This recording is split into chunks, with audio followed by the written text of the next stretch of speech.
के जो कह रहे हैं कि भारत को हिंदू राष्ट्र बनाना है, इनको तो छोड़ दो। इनके जो मर गए ना अगले और पिछले, ऊपर और नीचे, नरक और सुरग में जो भी जहाँ रह रहा है, वो सारे भी उतर के आ जाए, तब भी ये देश हिंदू राष्ट्र नहीं बन सकता। कि भारत को हिंदू राष्ट्र बनाने के लिए सरकारों ने काम किया, तो इस देश के एक एक अम्बेडकरवादी को मर जाना चाहिए। अच्छा जी, बिल्कुल मर जाना चाहिए। हिंदू राष्ट्र का मतलब है इस देश के 85% बहुजन समाज को उसी स्थिति में ले जाना। अरे धीरेन्द्र शास्त्री 25 साल का लड़का मेरे सामने आया तो सिर्फ से बात तो करूं मैं। कौन है धीरेन्द्र शास्त्री भाई? अरे भाड़ में गए चमत्कारी बाबा, हमें बाबाओं की जरूरत नहीं है यार।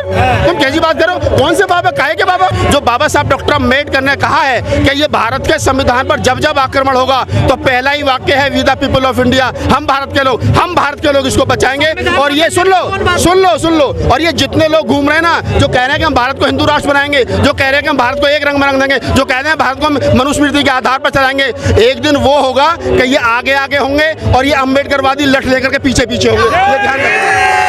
ये ध्यान रखना। तुम्हारे क्यों नहीं खड़ा? तो कह रहा है अदब है वही मनु है, और मनु है वही। क्या भारत हिंदू राष्ट्र बन सकता है? ये जितने लोग शोर मचा रहे हैं कि भारत को हिंदू राष्ट्र बनाना है, ये तमाम वो लोग हैं जिनको संवैधानिक समझ नहीं है। अगर आपको संवैधानिक समझ है तो आप ये कह सकते हैं कि भारत एक लोकतांत्रिक देश है और लोकतंत्र में जो हमारा जो देश है वो सेक्युलर है। और इसको आप, ये जितने अनपढ़ और कुपढ़ लोग घूम रहे हैं और जो कह रहे हैं कि भारत को हिंदू राष्ट्र बनाना है, ये कौन से तरीके से हिंदू राष्ट्र बनाएंगे? बताएं मुझे जरा। ये जो 20-30 करोड़ या मुसलमान है, कहाँ भेजेंगे? ये जो यहाँ करोड़ों, कई करोड़, जो 20-25 करोड़ जो दलित है, जो अपने आप को हिंदू नहीं मानता है, जो अपने आप को कहीं ना कहीं कहता है कि मैं बुद्धिस्ट हूँ, नानक पंथी हूँ, कबीर पंथी हूँ, रैदासी हूँ, इन्हें कहाँ भेजेंगे? कम्युनिस्टों को कहाँ भेजेंगे? ईसाइयों को कहाँ भेजेंगे? जैनियों को कहाँ भेजेंगे? बौद्धों को कहाँ भेजेंगे? ये 3% लोग हैं देश के अंदर जिनको घर वापसी हो। हाँ, मैं बता रहा हूँ ना। तो घर वापसी कहाँ कराएंगे? कौन सी जाति में कराएंगे? मैं चमार कमार समाज में पैदा हुआ, मैं खटीक में पैदा हुआ, बंगी जाति में पैदा हुआ। अगर मुझे आप अपने यहाँ बुला रहे हो तो कौन सी जाति में मुझे शामिल करोगे? ब्राह्मण बनाओगे क्या? ठाकुर बनाओगे क्या? वैश्य बनाओगे क्या? नहीं बनाओगे ना। ये क्या है? इन लोगों का एक शोर है। ये हर चुनाव से पहले भारत को हिंदू राष्ट्र बनाना है, भारत को क्या नाम है, एक रंग में रंग देना है, मनुस्मृति के हिसाब से चलाना है। तो ये एक 3% लोग हैं जो मेढक की तरह उछल कूद करते रहते हैं। इनके कहने का कोई मतलब नहीं है। और मैं कह रहा हूं कि इनकी तो छोड़ दो। ये जो कह रहे हैं ना, नागपुर में बैठ करके जो कह रहे हैं कि भारत को हिंदू राष्ट्र बनाना है, इनको तो छोड़ दो। इनके जो मर गए ना अगले और पिछले, ऊपर और नीचे, नरक और सुरग में जो भी जहाँ रह रहा है, वो सारे भी उतर के आ जाए, तब भी ये देश हिंदू राष्ट्र नहीं बन सकता। अम्बेडकरवादियों को क्या दिक्कत है? अम्बेडकरवादियों को दिक्कत कुछ नहीं है। अम्बेडकरवादियों के कंधों पे जिम्मेदारी भारत के संविधान को बचाए रखने की है। और हम जितने अम्बेडकरवादी हैं, हमारी ये ड्यूटी है कि हम लोग भारत को हिंदू राष्ट्र ना बनने दें। और जिस दिन भारत 1000% भारत हिंदू राष्ट्र नहीं बन सकता। और अगर ऐसी स्थिति हुई कि भारत को हिंदू राष्ट्र बनाने के लिए सरकारों ने काम किया, तो इस देश के एक एक अम्बेडकरवादी को मर जाना चाहिए। अच्छा जी, बिल्कुल मर जाना चाहिए। हिंदू राष्ट्र का मतलब है इस देश के 85% बहुजन समाज को उसी स्थिति में ले जाना। कह रहे हैं पेड़ पौधों को भी न्याय मिलेगा हिंदू राष्ट्र। हाँ, तो मैं बता तो रहा हूँ, अभी बता रहा हूँ ना। ये रामराजी तो चल रहा है। वाल्मीकि को बलात्कार करने के बाद में हाथरस कांड आपने देखा होगा कि किस प्रकार से उसको रात को पेट्रोल छिड़क करके जिस लड़की को जला दिया गया, उसकी डेड बॉडी उसके परिवार को नहीं दी गई। और ये लोग कह रहे हैं हमसे कि हिंदू राष्ट्र बनाएंगे। किस आधार पे हिंदू राष्ट्र बनाएंगे? भी तुम लोग कौन सा आधार है तुम्हारा हिंदू राष्ट्र बनाना? यही हिंदू राष्ट्र होगा तुम्हारा कि जिसमें क्या नाम है, ये सारा सिस्टम होगा कि जिसमें महिलाओं को न्याय नहीं मिलेगा, जिसमें दलितों को न्याय मिलेगा। सपना पूरा नहीं होगा आप लोग। कौन से साधु संत? ये कौन सी PhD करे? अरे धीरेन्द्र शास्त्री 25 साल का लड़का मेरे सामने आया तो सिर्फ से बात तो करूं मैं। कौन है धीरेन्द्र शास्त्री भाई? चमत्कारी बाबा। अरे भाड़ में गए चमत्कारी बाबा, हमें बाबाओं की जरूरत नहीं है यार। तुम कैसी बात करो? कौन से बाबा, काहे के बाबा? कौन से बाबा? मैं बता रहा हूँ ना आपको। वो पर्चा निकाल ले, वो पर्चा निकाल ले। जब उसके भाई पर SC ST एक्ट लगा और जब वो थाने गया, पुलिस पकड़ करके ले गई, तो SC ST में मुकदमा दर्ज हुआ। अगर उसके रामायण में, गीता में, श्रीमद् भागवत गीता में या वेद शास्त्रों में ताकत होती तो रोक के दिखाना। क्यों हुआ SC ST एक्ट में मुकदमा? वो तो पर्चा देख लेता है ना। तो फिर क्यों नहीं बताया तेरे ऊपर कल को FIR होगी SC ST एक्ट में? क्या उसने अपने भाई का पर्चा नहीं देखा? दूसरों का पर्चा देखते फिरते ये लोग। तो ये अनपढ़ और कुपढ़ों की जमात है गजेंद्र जी, आप समझिए। आप ब्रह्मांड का ज्ञान है। मुझे ब्राह्मण है। हाँ, तो ब्रह्मांड का ज्ञान रखिए ना। यहाँ का ये जो संवैधानिक ज्ञान है ये हमारे पास है। ये देश चलेगा, ये देश संविधान से चल रहा है और संविधान से ही चलेगा। ये जो लोग कह रहे हैं ना मैं ब्रह्मांड का ज्ञान है, तुम ब्रह्मांड से ऊपर का ज्ञान रखो, हमें कोई फर्क नहीं पड़ता। लेकिन ये ध्यान रखो, देश संविधान से चलेगा और संविधान के साथ छेड़छाड़ हुई तो ईंट से ईंट बचा दी जाएगी। ये पक्का ध्यान रखो। धमकी दे रहे हो आप बिल्कुल बिल्कुल धमकी दे रहे हैं। अब भारत के संविधान के प्रियम्बल की आत्मा को कुचलकर we the people of India, हम भारत के लोग, जो बाबा साहब डॉक्टर अम्बेडकर ने कहा है कि ये भारत के संविधान पर जब जब आक्रमण होगा तो पहला ही वाक्य है we the people of India, हम भारत के लोग इसको बचाएंगे। और ये सुन लो, और ये जितने लोग घूम रहे हैं ना, जो कह रहे हैं कि हम भारत को हिंदू राष्ट्र बनाएंगे, जो कह रहे हैं कि हम भारत को एक रंग में रंग देंगे, जो कह रहे हैं भारत को मनुस्मृति के आधार पर चलाएंगे, एक दिन वो होगा कि ये आगे आगे होंगे और ये अम्बेडकरवादी लठ लेकर के पीछे पीछे होंगे। ये ध्यान रखना। राहुल जी, जिस तरह से हिंदू राष्ट्र की बात हो रही है वो आपको अपने से अलग थोड़ी देख रहे हैं, मुसलमानों के लिए कर रहे हैं। तो आप मुसलमानों के साथ खड़े हो गए। हम मुसलमानों के साथ खड़े, मुसलमान हमारे साथ खड़ा है, हम जैनियों के साथ खड़े, हम सिखों के साथ खड़े, हम अम्बेडकरवादियों के साथ खड़े, हम नानक पंथियों के साथ खड़े, हम कबीर पंथियों के साथ खड़े। तुम्हारे क्यों नहीं खड़ा? तो कह रहा है आदब है वही मनु है, मनु है वही आदब है। नहीं, वो कह रहे होंगे। देखिए मुसलमानों में भी जो 3 कौम ऊपर की हैं, शेख, सैयद, पठान, मुगल, ये जो चार जो हैं, जैसे हमारे ब्राह्मण, क्षत्रिय, वैश्य, ये 4 हैं, ये 3 हैं हमारे। ऐसे वहाँ भी सवर्ण मुसलमान हैं, तो वहाँ का सवर्ण मुसलमान जो है वो नहीं चाहता जो इस देश का पसमंदा मुसलमान है उसके लिए हक मिले। हम इस देश में उस हर आदमी के साथ खड़े जो अमन पसंद है, जो संविधान में विश्वास रखता है, जो भाईचारे में विश्वास रखता है, जो इस देश में लोकतांत्रिक व्यवस्था को मजबूत करने में विश्वास रखता है, हम उन लोगों के साथ खड़े। बिल्कुल लड़ेंगे, क्यों नहीं लड़ेंगे। आप जो 85% की बात कर रहे हैं, क्या उसमें सवर्ण मुसलमान नहीं है? नहीं है। वो किसके साथ है?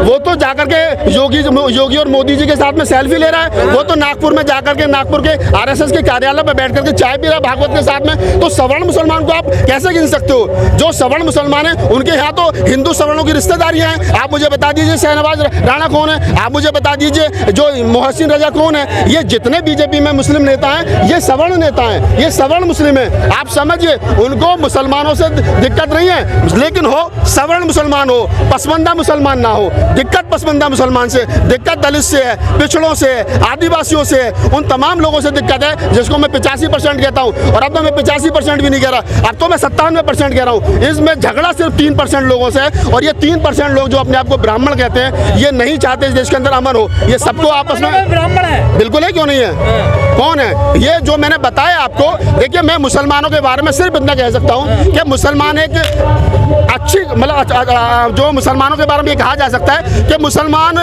भारत का मुसलमान बड़ा अमन पसंद है। उसको बार बार सरकारें उग्र करती हैं। मैं मुसलमानों का प्रवक्ता नहीं हूँ, लेकिन मैं कह रहा हूँ कि सरकार उसको बार बार हिंदू मुस्लिम करके टारगेट करके उसको उग्र करने की कोशिश करती है, लेकिन फिर भी मुसलमान शांत है। वो तो कछुआई हिंद बनाना चाहते हैं।